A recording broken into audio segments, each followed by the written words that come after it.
Esse vídeo é para você. Você mesmo aí que ainda não conseguiu convencer os seus amigos a conhecerem essa obra-prima. Esse vídeo é uma versão melhorada do primeiro vídeo que eu fiz nesse canal. E se você assistiu esse vídeo, que eu vou deixar aqui, você vai perceber o quanto que o canal melhorou de lá para cá. Mas se você ainda não viu esse vídeo, não se preocupe, porque esse aqui possui absolutamente tudo que você vai precisar para convencer aquela pessoa especial a conhecer Kingdom.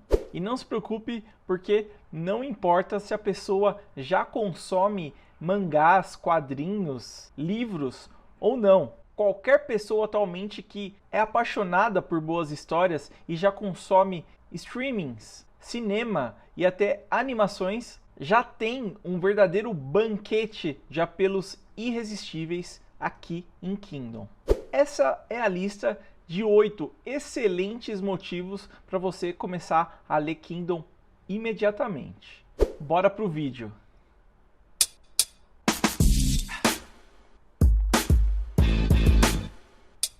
Fala, unidade! Supimpa, meu nome é Paulo e seja bem-vindo. Se você já conhece Kingdom, você tá no lugar certo. Se você ainda não conhece essa obra, eu espero ser o responsável por isso. Você vai me agradecer depois. Então, já se inscreve no canal se você não é inscrito, deixa o like sincero, pode ser agora, pode ser no final do vídeo e ativa o bendito para você receber mais vídeos de Kingdom como esse daqui. Primeiro excelente motivo para você ler Kingdom: guerra. Pode jogar aí o suprassumo do que há em guerras medievais atualmente, em qualquer mídia. Joga aí Senhor dos Anéis, Vikings, Coração Valente, Troia, Cruzada, 300, os livros do Bernard Cornwell, Game of Thrones, tudo que já existe no quesito de guerra medieval, Kingdom supera. Mas Paulo, o termo guerra medieval aconteceu apenas no século XII ao século XIX e o período do Kingdom é de 200 anos antes de Cristo, portanto o termo correto não é guerra medieval. Eu sei, eu só preciso de uma referência no que se trata de batalhas de grande porte entre exércitos armados e organizados. Por exemplo, o Senhor dos Anéis não se passa na Idade Média, mas possuem batalhas medievais, por assim dizer. Dito isso, apesar de todas essas obras que eu mencionei abordarem a guerra, como tema principal, nenhuma delas se aprofunda na arte da guerra como o Kingdom faz tão bem. E quando eu digo se aprofunda, é porque se aprofunda mesmo. Em Kingdom, você aprende como utilizar a infantaria e a cavalaria do jeito certo, a diferença que um terreno elevado faz numa batalha, diversas abordagens de se fazer em guerras como cercos, fortes, ataque direto, estratégias, fintas. Isso sem mencionar a importância da logística de suprimentos para se manter um exército em campanha devidamente alimentado. Temos também a importância da moral dos soldados numa batalha, e o papel do general nisso, bem como a importância dos próprios cavalos no exército. Kingdom tem tudo isso e representa isso muito bem através do segundo motivo pelo qual você deve conhecer Kingdom, que é a arte. Se o Kingdom fosse um livro, a forma que ele demonstra, que ele aborda a guerra, já seria de cair o queixo. Mas a arte desse mangá potencializa isso imensamente, cara. Pois é através dela que a gente vê a crueldade, a brutalidade e o lado obscuro da guerra que os filmes e as outras mídias jamais vão mostrar. É muito provável que você nunca veja a arte do autor Yasuhisa Hara na lista das melhores artes de todos os tempos ou das melhores artes dos mangás. Isso não significa que ela não seja extremamente eficiente no que ela se propõe. Galera, é só você pensar no seguinte: qual autor em sã consciência decide desenhar batalhas inteiras com dezenas e até centenas de combatentes de armadura dos pés à cabeça, um por um, isso sem mencionar os cavalos, sem mencionar as armas e as bandeiras? Tudo isso no mesmo painel, várias vezes. O autor de Kingdom, Yasuhisa Hara, ele não tem preguiça, ou ele tem muito assistente, porque ele nos presenteia com painéis completamente inacreditáveis que você cansa só de imaginar o quanto de trabalho que foi colocado ali. Isso, galera, a gente tá falando de um mangá que é semanal. Outro detalhe absurdo na arte de Kingdom é que os combatentes coadjuvantes sempre usam elmos, né, capacetes, que além de serem diferentes de exército para exército, né, de general para general, de país para país, o autor não tem aquela mão na roda que as outras obras têm de mudar apenas a forma e a cor do cabelo e desenhar o mesmo rosto para todo mundo. Aqui o autor desenha um rosto diferente para cada um dos figurantes. Eles têm formatos diferentes de rosto, barbas diferentes, uns têm cicatrizes, outros não, alguns faltam um olho, etc, etc. Mas todos eles são diferentes entre si. Terceiro excelente motivo, política. Pois é, política. Como assim um mangá de guerra tem política? Bom, assim como a diplomacia, a guerra também é um recurso político, né, Unidade? E, além disso, a política em Kingdom consegue ser tão empolgante e impactante quanto as próprias guerras. O autor sabe equilibrar muito bem a importância tanto de um general quanto o de um diplomata, por exemplo. Eles são pessoas extremamente capazes e eficientes no que ele se propõe a fazer. Cada um consegue salvar ou até mesmo condenar um país inteiro de formas diferentes, porém em pé de igualdade. As tramas políticas de Kingdom estão no nível do que há de melhor em qualquer mídia que aborda esse assunto. Tipo Game of Thrones, que na minha opinião não conseguiu ser tão empolgante na trama política, que é o forte da série, quanto Kingdom conseguiu. E em guerra, então, muito menos, chegou nem perto. Quarto motivo, personagens. O aspecto mais legal de se falar sobre os personagens de Kingdom é que recentemente nós fomos agraciados com vários personagens, vários protagonistas de excelentíssimo nível no mundo dos mangás. Personagens com um carisma lá no talo, como é o caso do Midoriya de Boku no Hero, o Tanjiro de Demon Slayer e o Saitama de One Punch Man. E também personagens extremamente apelões, como é o caso do Levi em Attack on Titan, o Sung Jin-woo de Solo Leveling e, de novo, o Saitama de One Punch. E mesmo com o sarrafo lá no talo, eu fico feliz em dizer que os personagens de Kingdom não perdem em nada para esses atuais aí que estão estourando a boca do balão mundo afora. Além de um protagonista extremamente bem desenvolvido, não nos falta personagens cujo carisma tá tão elevado que, mesmo sem participar da história, ele continua participando da história, de tanto impacto, de tanta importância que ele causou com as suas aparições na história.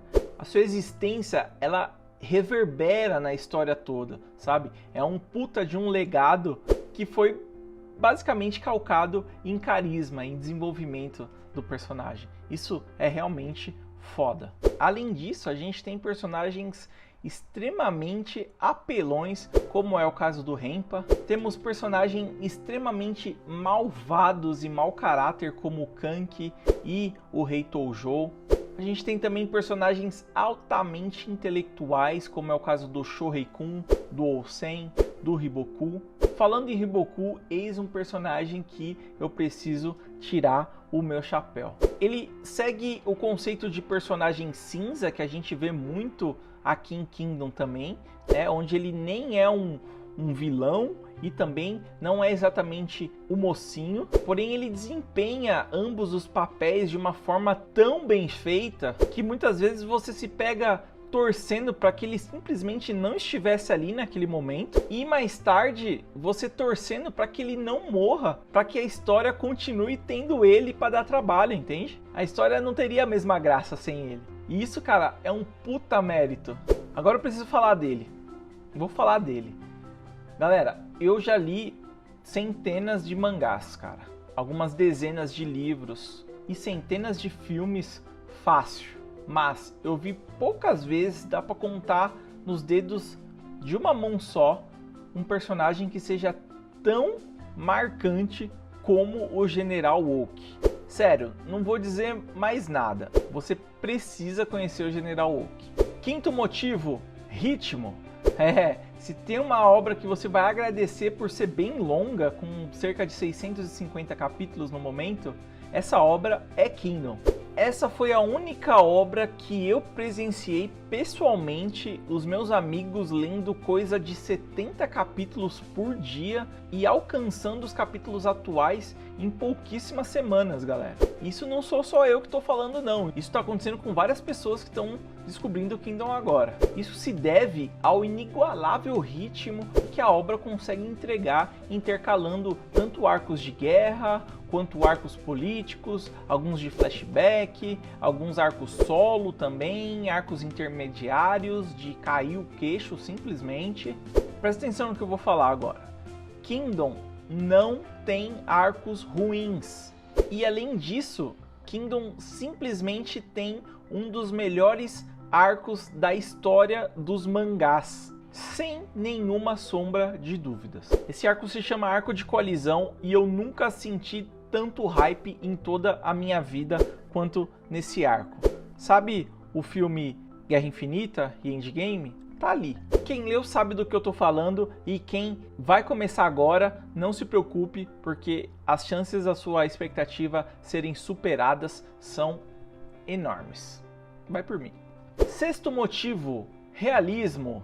Tem uma frase do George Martin, que é o autor das Crônicas do Gelo e do Fogo, mais conhecido como Game of Thrones, que diz o seguinte: violência exige consequências. Pensa assim, galera, não adianta nada um personagem ter 3 garras extremamente afiadas em cada mão se ele não fatia, se ele não desmembra, se ele não tira nem sangue dos seus inimigos em batalha, em combate. Que era o caso do Wolverine até o último filme aí, o Logan. Se o cara ele é uma máquina de matar, ele precisa desempenhar esse papel, entende? Em Kingdom a gente está falando de guerra, galera. E guerras demandam batalhas violentas, cruéis e brutais, seja lá qual seja o motivo dela. E Kingdom representa essas batalhas da forma mais realista que você vai ver em qualquer outra mídia, sem dúvida. As consequências em Kingdom são simplesmente implacáveis. Desde o fato de você defender errado um golpe e perder seus dedos no processo, como com um único comandante vacilando e esse vacilo gerar o incêndio das provisões de um exército inteiro no meio da campanha. Falando em provisões, galera, nesse mesmo arco, os soldados tiveram, por exemplo, que comer os próprios cavalos porque não tinha comida por semanas. Já imaginou isso? Dito isso, eu preciso admitir que a história flerta com o sobrenatural em momentos bem pontuais e bem escassos na história, mas que existem. Porém, mesmo assim, ela se mantém real e pé no chão ao ponto, por exemplo, de não ter poderzinho e nem golpe com nomes. Existe apenas um personagem na história cujas técnicas marciais possuem nome, e só. Sétimo motivo, evolução. A evolução já é um artifício que todo shonen clássico se vale, pois traz muita satisfação para nós como os leitores, né, a gente acompanhar o desenvolvimento do protagonista ali de fracote até um dos mais fortes daquele universo. Mas e se toda essa evolução acontecesse no mundo real? Como seria? Pois isso é exatamente o que é demonstrado em Kingdom através justamente da hierarquia militar. De escravo para soldado raso de linha de frente, bucha de canhão mesmo, de soldado raso para comandante de 100 homens, depois comandante de 1000 homens, depois comandante de 5.000 homens e por aí em diante. O mais legal é que o protagonista Shin, ele não evolui sozinho na história, né? Ele tem os seus homens, o seu exército, a sua unidade de confiança que evolui junto com ele. Aliás, ele só evolui por causa desses homens, pois são eles que proporcionam as oportunidades para o protagonista conseguir evoluir. É muito legal, galera, a gente ver aqueles homens que sobreviveram ao inferno lá atrás e conseguiram uma armadura nova, uma arma nova, que eles foram promovidos, sabe, a um cargo de liderança, ou eles conseguiram um feito cujo qual eles serão reconhecidos dali pra frente, entende? A evolução em Kingdom é algo extremamente satisfatório que eu nunca vi antes. Oitavo motivo, sucesso. Se você tá vendo esse vídeo aqui, é muito provável que alguém te indicou esse vídeo, ou te indicou fortemente Kingdom, e por isso você tá aqui. E talvez você nunca tenha ouvido falar de Kingdom antes dessa indicação. Porém, mesmo assim, mesmo sem um anime popular, mesmo sem publicações no ocidente, Kingdom já é o top 2 em vendas de mangás no Japão em 2020. Ele foi o top 3 ano passado. E a gente está falando de um ano em que Kimetsu no Yaiba, ou Demon Slayer, está vendendo 71 milhões de cópias, que é basicamente a metade da população do Japão inteiro. Saca? Já é um ano anormal. E Kingdom tá lá, cara. Mesmo sem tudo isso que eu mencionei antes, que os outros mangás já possuem, já tem, né, de marketing, de merchandising. Nesse vídeo aqui eu explico como que isso aconteceu, mas o importante é frisar que o Kingdom, ele tá fazendo o sucesso que está em vendas com isso aqui que a gente está fazendo, ó. Indicação de boca a boca. E ele possui uma qualidade tão incrivelmente absurda que apenas a indicação de fã para fã já é o suficiente para ele bater de frente com todos esses mangás que estão lotados de merchan, tanto no Oriente quanto no Ocidente também. E eu sei que eu mencionei apenas 8 motivos, mas eu quis deixar um bônus aqui para você que chegou até aqui no vídeo. E esse bônus é a comunidade. Sim, por essa você não esperava, né? Mas a comunidade de Kingdom é uma das melhores coisas que você vai desfrutar ao conhecer essa obra maravilhosa. Com uma idade média de 25 a 35 anos, a comunidade de Kingdom no Brasil é madura, inteligente, experiente, e os caras são versados em várias coisas, cara, que sempre agrega muito nas discussões da comunidade. Nada de fanboy histérico aqui. A galera sabe muito bem o que fala, além de ser bem acolhedora, unida e engajada. Esse canal aqui se apoia completamente na comunidade de Kingdom Brasil, e eu só tô aqui hoje fazendo o que eu faço por causa do apoio incondicional e dos feedbacks valiosíssimos que a comunidade de Kingdom me proporcionou. Então, não importa onde você esteja, no WhatsApp, no Facebook, no Telegram, então eu te incentivo bastante a entrar na nossa comunidade de Kingdom lá no Telegram. Tem o link na descrição desse vídeo, tá? Você consegue encontrar as comunidades no Facebook também. E é com essa frase que eu vou encerrar esse vídeo, que deu muito trabalho, levou várias semanas para eu poder produzir isso, e eu dediquei muito carinho e amor a ele. Então fica com a frase aí: se quiser ir rápido, vá sozinho. Se quiser ir longe, vá acompanhado. Mantenha sua chama acesa e tchau!